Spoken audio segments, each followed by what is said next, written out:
Bismillahirrahmanirrahim. Dan adapun bermula segala Rasul alaihi musallatu wassalam, itu niscaya maka wajib pada hak mereka itu para Rasul oleh siddiq, jujur atau benar, dan oleh amanah, terpercaya, dan oleh tabligh, menyampaikan barang yang diperintahkan akan mereka itu para Rasul dengan menyampaikannya barang bagi makhluk. Dan mustahil pada hak mereka itu Rasul alaihi musallatu wassalam oleh segala lawan-lawan daripada ini segala sifat-sifat. Dan bermula dianya lawan-lawan daripada ini segala sifat-sifat itu al-kazibu, dusta, dan itu al-khiyanatu, berkhianah, dengan mengerjakan sesuatu daripada barang yang dilarang akan mereka itu para Rasul daripadanya barang akan sebagai larangan haram atau akan sebagai larangan makruh, atau dan itu keteman, menyembunyikan sesuatu daripada barang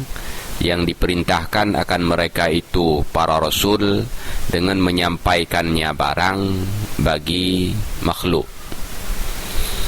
Dan harus pada hak mereka itu Rasul alaihi musallatu wassalam oleh barang yang bermula dianya barang itu daripada segala sifat-sifat yang manusiawi,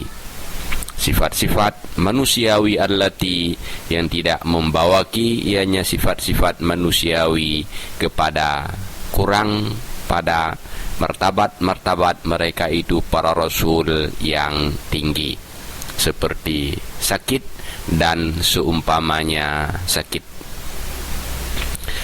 Dan adapun bermula dalil wajib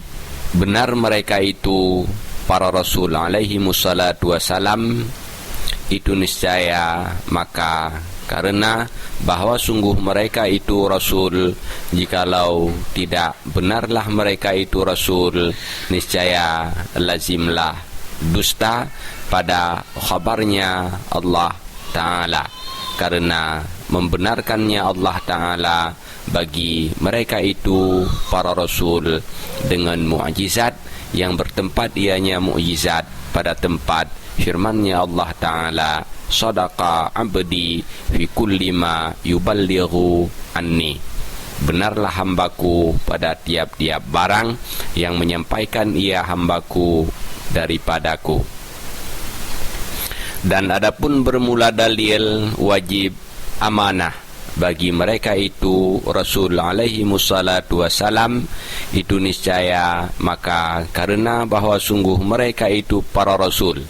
jikalau berkhianatlah mereka itu para Rasul dengan mengerjakan yang diharamkan atau yang dimakruhkan, niscaya sungguh terbaliklah yang diharamkan atau yang dimakruhkan akan taat pada hak mereka itu para Rasul alaihi musallatu wassalam. Karena bahwa sungguh Allah Ta'ala itu memerintahkan ya Allah Ta'ala akan kita dengan mengikuti dengan mereka itu para Rasul pada segala perkataan mereka itu Rasul, dan segala perbuatan mereka itu Rasul, dan tidak memerintahkan oleh Allah Ta'ala dengan mengerjakan yang diharamkan, dan tidak memerintahkan oleh Allah Ta'ala dengan mengerjakan yang dimakruhkan. Dan bermula ini dengan innya ini, dianya ini, itu dalil wajib yang ketiga. Dan adapun bermula dalil harus segala sifat-sifat yang manusiawi atas mereka itu para Rasul alaihi mussalatu wassalam itu niscaya maka bermula dianya jawas segala sifat-sifat yang manusiawi itu disaksikan akan terjadinya sifat-sifat yang manusiawi pada mereka itu para Rasul. Adakala untuk membesarkan pahala-pahala mereka itu, atau untuk mensyariatkan, atau untuk menjauhi daripada dunia, atau untuk pemberitahuan bagi rendah kadarnya dunia di sisi Allah Ta'ala, dan tiada ridhanya Allah dengannya dunia akan negeri balasan bagi nabi-nabinya Allah dan wali-walinya Allah dengan iktibar segala keadaan mereka itu para nabi dan para wali dalamnya dunia. Atas mereka itu salawat dan salam, dan menghimpun akan segala makna-makna ini, segala akidah-akidah, tiap-tiapnya akidah oleh perkataan La ilaha illallah Muhammadur Rasulullah,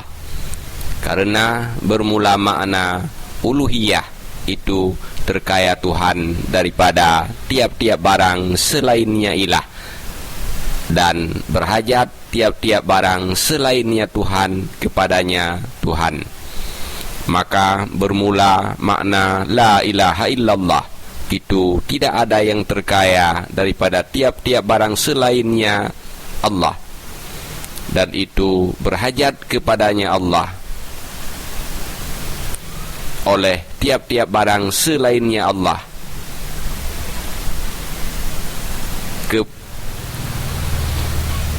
kepada, dan tidak ada yang berhajat kepadanya oleh tiap-tiap barang selainnya kecuali itu Allah Ta'ala. Adapun bermula istighna'nya Allah Jalla wa Azza daripada tiap-tiap barang selainnya Allah itu niscaya maka bermula dianya istighna, itu mewajibkan ianya istighna baginya Allah Ta'ala akan wujud dan akan qidam dan akan baqa dan akan mukhalafata lil hawadis dan akan qiyam binafsi dan akan bersih daripada segala kekurangan-kekurangan, dan masuk dalam demikian oleh wajib sama baginya Allah Ta'ala dan wajib basar dan wajib kalam. Karena jikalau tidak wajib baginya Allah oleh segala ini sifat-sifat, niscaya sungguh ada ya Allah itu yang berhajat ya Allah kepada yang menciptakan atau kepada zat atau kepada siman yang menolak ia nyaman daripadanya Allah akan kekurangan-kekurangan. Wallahu a'lam bishawab, walhamdulillahi rabbil alamin.